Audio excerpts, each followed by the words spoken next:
Hello friend, स्वागत है आपका हमारे यूट्यूब चैनल HK क्लासेस में। और आज हम लोग पढ़ेंगे क्लास 10th का प्रश्नावली 3.1 का क्वेश्चन नंबर 5वां जो दिया हुआ है इसके बारे में। ठीक है, क्वेश्चन नंबर 5वां इसमें दिया है, एक आयताकार बाग जिसकी लंबाई चौड़ाई से 4 मीटर अधिक है का अर्ध परिमाप 36 मीटर है, बाग की बीमाएं ज्ञात कीजिए। ठीक है, तो चलिए हम लोग इस क्वेश्चन को हल करते हैं। तो यहाँ पे सबसे पहले हम लोग यहाँ पे हल लिखेंगे। ठीक है, और हल लिखने के बाद से इसमें क्या दिया हुआ है, यानी एक बाग दिया हुआ है। तो कहने का अर्थ है इसमें देखिए, जैसे यह एक बाग बना देते हैं। ठीक है, यह एक बाग, और कैसा बाग है, ये आयतकार है। ठीक है, तो यहाँ पे लिखेंगे कि माना, हल में क्या लिखेंगे, माना चौड़ाई जो है वह कितना है, चौड़ाई बराबर x मीटर। जैसे कहने का अर्थ है कि यह जो दूरी है, यह पूरी दूरी, यह कितना मीटर है, x मीटर है। ठीक है, यह पूरी दूरी x मीटर है, यानी चौड़ाई इसका x मीटर है।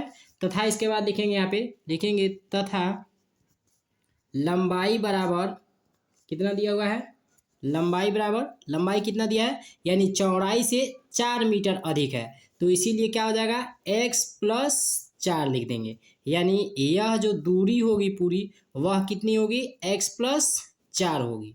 ठीक है, यानी लंबाई इसका कितना होगा, x प्लस 4 होगा। ठीक है, और चौड़ाई कितना होगा, x मीटर होगा। ठीक है, तब इसके बाद से हमको और क्या दिया है, यहाँ पे लिखेंगे तब, ठीक है, तब आयत का, ठीक है, आयत का अर्ध परिमाप, ठीक है, अर्ध परिमाप बराबर क्या होता है, फार्मूला हमारा 2 गुणे लंबाई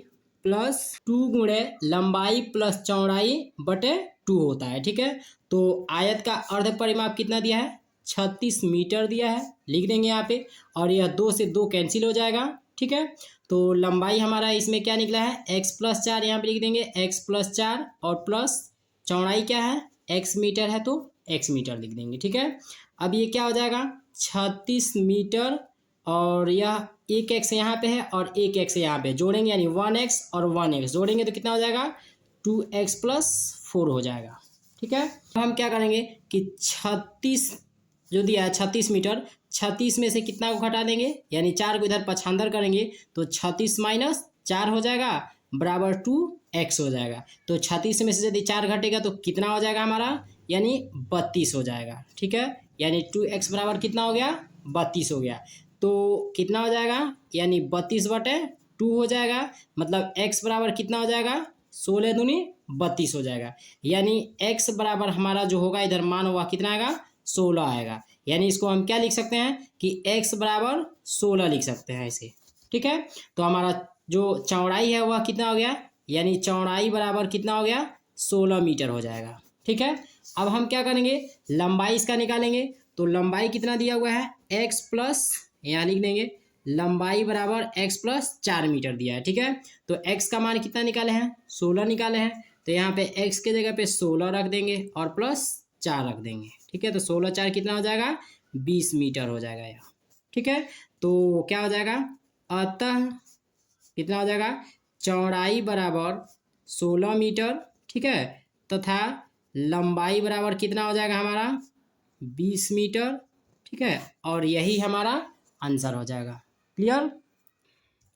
क्वेश्चन नंबर 6वां इसमें दिया है, एक रैखिक समीकरण 2x प्लस 3y माइनस 8 बराबर 0 दी गई है।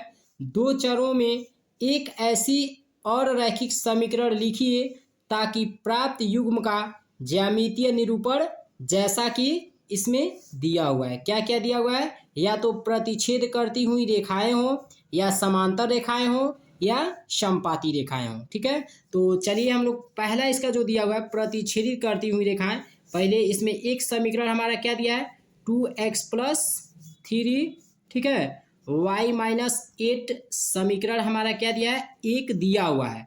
और दूसरा समीकरण हमको पहले के लिए क्या समीकरण लिखना है, यानी प्रतिच्छेदित करती हुई रेखाएं के लिए हमको क्या करना है, एक समीकरण हमको यहाँ पे लिखना है। ठीक है, तो हम जानते हैं प्रतिच्छेदित करती हुई रेखाएं कब होती है, जब a1 बटे a2 बराबर नहीं होता है किसके, b1/b2 के, तब होता है। ठीक है, तो हम यहाँ पे क्या कर सकते हैं, यहाँ पे यदि 2x दिया है तो हम यहाँ पे क्या लिख सकते हैं, यानी लिख सकते हैं यहाँ पे 3x, ठीक है, प्लस 2y माइनस 9 बराबर 0 रख देंगे और यह समीकरण 2 हो जाएगा।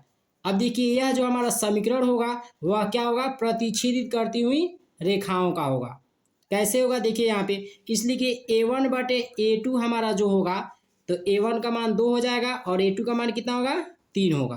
ठीक है, और b1 का मान कितना हो जाएगा, b1/b2 का, b1 का मान इसमें 3 होगा और b2 का मान कितना हो जाएगा, 2 हो जाएगा। इसमें देखिए हमको क्या करना है कि a1/a2 जो दिया हुआ है तो a1/a2 का मान कितना दिया है, 2/3 दिया हुआ है।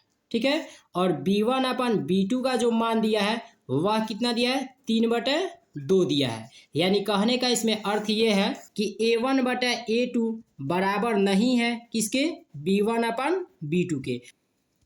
और जब a1/a2 b1/b2 के बराबर नहीं होता है तो इस तरह का जो हमारा समीकरण होता है वह क्या होता है, प्रतिच्छेदित करती हुई रेखाओं के लिए समीकरण होता है। तो इसीलिए जो हमारा समीकरण होगा वह क्या होगा, 3x + 2y माइनस 9 बराबर 0 होगा। तो यही हमारा क्या हो जाएगा, इसके लिए समीकरण हो जाएगा। क्लियर। अब हमको दूसरा इसमें देखना है, समांतर रेखाओं के लिए एक समीकरण इसमें दिया हुआ है और एक और समीकरण हमको क्या करना है, लिखना है। ठीक है, तो हम जानते हैं कि समांतर रेखाएं कब होती हैं, जब a1/a2 बराबर हो b1/b2 के, लेकिन c1/c2 बराबर न हो। तो ऐसी जो रेखाएं होती हैं वह क्या होती हैं, समांतर रेखाएं होती हैं। यानी कहने का अर्थ इसमें यह है कि समीकरण में यहाँ पे एक समीकरण दिया हुआ है और दूसरा समीकरण हमको एक ऐसा लिखना है जो क्या हो, मतलब समांतर रेखाओं के लिए हो। तो दूसरा समीकरण हमारा यहाँ पे क्या लिख सकते हैं, हम यहाँ पे लिख सकते हैं 4x प्लस क्या लिख सकते हैं, 6y माइनस 10 लिख सकते हैं बराबर 0। यह समीकरण 2 लिख सकते हैं। यानी कहने का अर्थ इसमें है कि हमको a1/a2 बराबर होना चाहिए किसके, b1/b2 के, लेकिन c1/c2 के बराबर नहीं होना चाहिए। और इस तरह का यदि समीकरण होता है तो क्या होगा, हमारा समांतर रेखाओं के लिए समीकरण होगा। तो चलिए इसको हम लोग हल कर लेते हैं। तो यहाँ पे a1 बराबर a2 है तो a1 के लिए 2 हो जाएगा और a2 के लिए 4 हो जाएगा। फिर यहाँ b1/b2 देखते हैं तो b1 के लिए 3 हो जाएगा और b2 के लिए 6 हो जाएगा। और c1/c2 देख लेते हैं तो c1 के लिए -8 हो जाएगा और c2 के लिए -10 हो जाएगा। और हम जानते हैं कि 2 एकम 2, 2 दूनी 4 हो जाएगा, 3 एकम 3, 3 दूनी 6 हो जाएगा, माइनस से माइनस कट जाएगा। तो हमारे पास a1/a2 के लिए क्या होगा, 1/2 हो जाएगा और b1/b2 के लिए क्या होगा, 1/2 हो जाएगा। लेकिन c1/c2 क्या है, बराबर नहीं है, 8/10 दिया हुआ है। तो इसीलिए यहाँ पे क्या लिखेंगे, a1 लिख देंगे, चूंकि a1/a2 बराबर है b1/b2 के, बट c1/c2 बराबर नहीं है। तो इसीलिए जो होगा हमारा यहाँ पे क्या हो जा रहा है, यह जो समीकरण होगा वह किसके लिए होगा, समांतर रेखाओं के लिए होगा।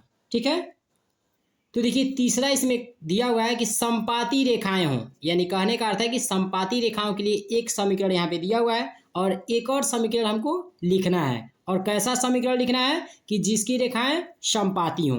तो चलिए यहाँ पे क्या लिखेंगे, हल लिखेंगे। और हल लिखने के लिए समीकरण एक हमारा दिया है 2x + 3y - 8 बराबर 0 दिया है। यह समीकरण एक यहाँ पे दिया हुआ है। ठीक है, और एक समीकरण हमको और लिखना है। और हम जानते हैं संपाती रेखाएं कब होती है, जब a1/a2 बराबर हो b1/b2 के और c1/c2 भी बराबर हो। मतलब ये जब तीनों बराबर होते हैं, a1/a2 बराबर b1/b2 बराबर c1/c2 जब बराबर होते हैं तो जो हमारी रेखाएं होती हैं वो क्या होती हैं, संपाती होती हैं। यानी क्या होती हैं, संपाती रेखाएं होती हैं। ठीक है, तो हमको क्या करना है, यानी एक समीकरण हमारे लिए संपाती के लिए एक समीकरण है और एक और समीकरण हमको प्रूफ करना है, ताकि जिसके लिए रेखाएं जो हमारी वो क्या हो जाए, संपाती हो जाए। तो इसके लिए हम क्या लिख सकते हैं, यहाँ पे लिख सकते हैं यहाँ पे 6x + 9y और माइनस क्या लिख सकते हैं